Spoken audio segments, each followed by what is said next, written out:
Tracy Spiaggia. I'm a functional nutrition and lifestyle practitioner, a national board certified health and wellness coach, and an AIM clinic brain health specialist, and also working on my mental health coach certification through AACC. Today, I'm just going to talk very briefly about the most common mental health struggles that we're facing today. And, when people hear mental health, they're going to think anxiety, depression, and perhaps even ADHD, with how common it has unfortunately become, most especially among our youth. So the first slide is just kind of like defining it. What is anxiety? Just a feeling of worry, nervousness, unease, typically about, an imminent event or something that has an uncertain outcome. And the psychiatric definition is somewhat similar, but it needs to be a certain kind of severity and have a certain level of longstanding. And it also adds to it panic attacks, which are incredibly common with people who do suffer from anxiety. And depression is, I'm sure that whenever you hear these two terms, you kind of link them together, but it's kind of what comes first, the chicken or the egg. And for everybody, it's individual. Some people have depression because of chronic anxiety, and some people have chronic anxiety because of depression. They usually do manifest together, but one is more dominant depending on the person. Depression is a constant feeling of sadness and loss of interest, and it stops you from doing your normal activities. Definitely can bring low self-esteem, low self-worth, and a person's inability to enjoy their life. So this is like a little bit unsettling, just kind of some of the statistics. I feel like I'm skipping some slides, but whatever. ADHD, attention deficit hyperactive disorder, is prevalent among adults and children. I believe it's something that has probably been around for quite some time, but only in recent decades has kind of come to the forefront because of the learning challenges, behavior challenges among our youth. So, that's when we usually tend to kind of turn a focus and try to uncover root drivers and therapies to support people who are suffering. But if you take a look at these numbers here, kids aged 2 to 17, 6.1 million of them have a diagnosis of ADHD. Imagine those who have never sought treatment or have never had an official diagnosis. You look at the others, like 4.5 million have a diagnosed behavior problem, 4.4 million anxiety, 1.9 million depression. And I really do believe that these numbers are quite low. It always takes the government time to kind of collect their data, curate them, and publish them as what's real. So I think these numbers are actually low. But when you look at that, it's staggering, isn't it? I mean, just thinking of all of these kids and frankly, adults as well, who are having a really difficult time just managing day-to-day life. What are some of the symptoms? I mean, I'm not going to go through them all. These are some slides that I use for a pretty lengthy presentation, but, some of these you might not contribute to anxiety, depression, ADHD, things like maybe isolation or memory loss or brain fog. Digestive issues is a tremendous indicator of mental health struggle. Some of these are a little on the obvious side. People who self-harm, clearly they're struggling mentally, but things like dizziness, lightheadedness, shortness of breath, chest pain, hives, acne, these are all indicators of chronic inflammation that has made its way up through the brain-blood barrier and into the brain. These are some of the symptoms that go along with ADHD. So inattentiveness, having a short attention span, easily distracted, making they say making careless mistakes. It's a little off-putting to me, that definition, that characterization, because they're not being careless. It's just that their brain has a very difficult time fixating and honing in on one task at a time and staying there for a long time. So it's not carelessness so much as the brain really kind of can't hang out there very long. Maybe you guys read some of these symptoms. If you have children, maybe this will help kind of turn your paradigm just a tiny bit. And instead of categorizing them as like, why can't you just do X, Y, Z? Maybe they truly can't. maybe their brain really is having a very difficult time going through the day and performing tasks that most of us with healthy brains, we kind of take for granted and think everybody ought to be able to. This is kind of the tragedy about brain health. Is it's an organ no different than any other organ in the body. Yet when it isn't performing optimally, there's a stigma and a shame that's attached to it. And to me, that is just literally heartbreaking for me. There's all kinds of support groups for all different types of struggles of organs within the body. But when it comes to the brain, they're typically private groups that you have to answer certain questions of confidentiality and making sure that you're going to be gentle with your words in the group, which is a great thing. But my point is there's such a stigma around a brain that is struggling that really, to me, that undergirds everything. It impedes the progress that we're making as a people because we won't openly talk about a brain that's showing up in a way that's unhelpful. So that's something I do hope in short order gets changed, that people are willing to admit, yeah, you know what, like my brain's not really showing up that fantastic.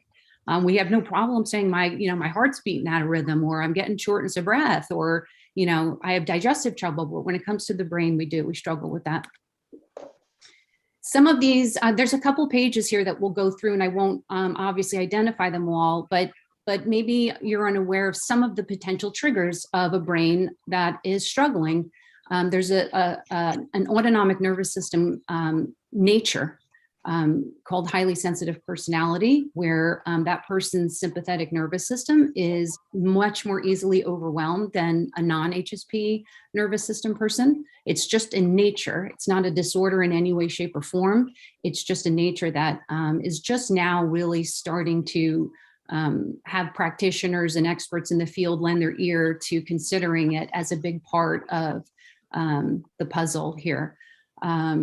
We think about what has significantly changed over the last couple of decades to cause these numbers to skyrocket. Well, naturally, we're going to think of social media and social pressures that exist in our youth today. That's frankly, they didn't exist when we were young. They were not there. We had our opportunity to go back to our homes and kind of escape the nonsense of school, let our bodies decompress, and then you pony up and you go back. But the kids today have literally no escape. It's 24/7, 365 assault on their mind, on their self-worth. And it's in my opinion, it's one of the huge contributors of the mental health crisis that we're experiencing now. Sleeplessness is gigantic. I mean, I could spend 10 hours just training you up on the criticalness of sleep, quality sleep that goes through the cycles and goes through its rhythms so the brain can clean itself and heal itself. But we are living in a society that is so chronically sleep deprived. The brain has no shot at showing up well. And it's not like, well, I'll sleep on the weekend. The physiology of the brain doesn't work that way. It's accumulation night after night. So it's not like you can be a jerk to your spouse Monday through Friday and then you go make up for it on the weekend. Like it just doesn't work like that. And neither does the brain. So that's another really significant contributor. And my goodness, of course, the diet that we are all consuming, adults and children alike, it is so incredibly toxic, so neuroinflammatory, so gut destroying that it is a wonder. I feel like it's a wonder that any of us are able to show up as strong as we do. But it's really for children whose physiology is in its most metabolically active season of life, they are building their bodies on the raw material of McDonald's. So how can we expect anything other than a body that's really struggling to do what it's designed to do? 1 minute left. What's that? 1 minute left. Okay. Wow, that was fast 10 minutes. All right. So I'm just going to skip through and just kind of get to the point. So, when we talk about brain development, we are different from all other created things in that we have this frontal lobe that gives us executive functioning. And I think one of the great takeaways, if you are a parent of younger children, know that the frontal lobe does not fully develop in a female till around 25 and in males around 28. That means the brain is not fully myelinated. It is not ready to rock and roll like a full-blown adult. So if you have a later teen or even an early 20-year-old, they're still developing. Their brain is still coming online. So maybe take that into consideration as you process their behaviors. We talked about stress and the need for functional medicine, which is what I do. I take a look at the biology, the psychology, the relationships, the lifestyle, the genetic environment, their physical environment, their careers. I look at all of these facets of their life and try to come up with all of the drivers that are contributing to their brain challenges. And we work together to heal the whole life. And that's why I feel, there's tons of supports here and we won't go through these, but to me, the missing piece to the mental health story is the biological, the lifestyle, the way that we're living.